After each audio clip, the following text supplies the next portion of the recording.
হুসাইন মুহাম্মদ এরশাদ বলেন মারহাবা। তিনি আমাদের দেশের জন্য এমন কয়েকটা কাজ করে গিয়েছেন,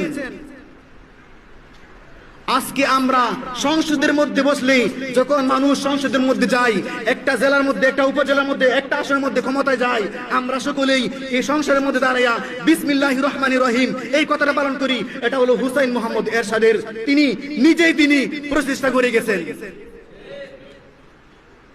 আর আজকে এই হুসাইন মুহাম্মদ এরশাদকে নিয়ে অনেকেই তারা কটূক্তি করে। আমি মনে করি যখন আমাদের বয়স থেকে, আমার পিতার বয়স থেকে, দাদার বয়স থেকে ইসলামের জন্য যারা জীবন দিয়ে গেছেন, যারা ইসলামের জন্য রাজনীতি করে গেছেন, তিনি হলো একমাত্র একটা ব্যক্তি, হুসাইন মুহাম্মদ এরশাদ। কথা বলুন ঠিক কিনা?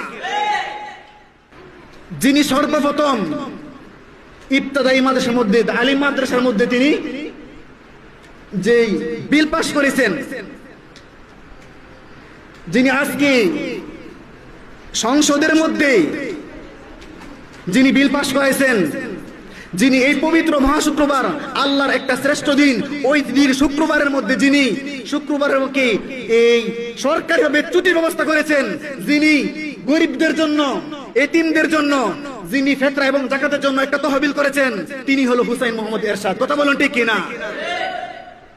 সবচেয়ে যে গুরুত্বপূর্ণ ব্যাপারটা হলো, তিনি প্রতিটা মসজিদের হুজুরের জন্য, ইমাম সাহেবের জন্য বলছেন যে সরকারি থেকে ভাতা হবে, কিন্তু তৎকালীন সময় তিনি দরখাস্ত দিয়েছেন, আজ পর্যন্ত আমাদের মাননীয় প্রধানমন্ত্রী পর্যন্ত এটা মঞ্জুর করতেছে নাই। তিনি নিজে দিয়েছেন, কিন্তু এখনো হচ্ছে না।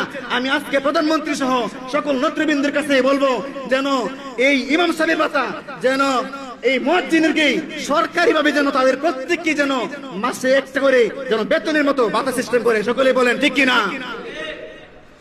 আর আজকে আমরা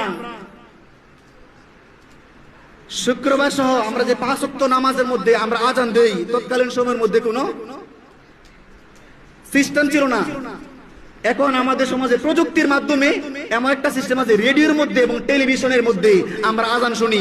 আজানের পরে যিনি সরকারিভাবে প্রথম যিনি আজানের ব্যবস্থা করেছেন, যিনি মাইকের মধ্যে আজানের ব্যবস্থা করেছেন, যিনি টিভির মধ্যে, যিনি রেডিওর মধ্যে আজানের ব্যবস্থা করেছেন, ওই ব্যক্তিটা হলো হুসাইন মুহাম্মদ এরশাদ। কথা বলেন ঠিক কিনা? শুধু আজানই নয়, আজানের পরে দুরূদের ব্যবস্থা করেছেন, আজানের পরে দোয়ার ব্যবস্থা করেছেন। আর অনেকেই যে এখন আমাদের সমাজ বলে না, আজানের পরে দুরূদ বা দোয়া নাই। কিন্তু এখনো যারা এখন টিভি দেখে, তোমরা যদি বলো যে না আজানের পরে দুরূদ নাই, দোয়া নাই, তাহলে তোমাদের জন্য টিভি দেখা হারাম হবে। কথা বলেন ঠিক কিনা? কিন্তু হুসাইন মুহাম্মদ এরশাদ এই রেডিওর মধ্যে, টিভির মধ্যে তিনি আজান চালু করেছেন এবং আজানের পরে তিনি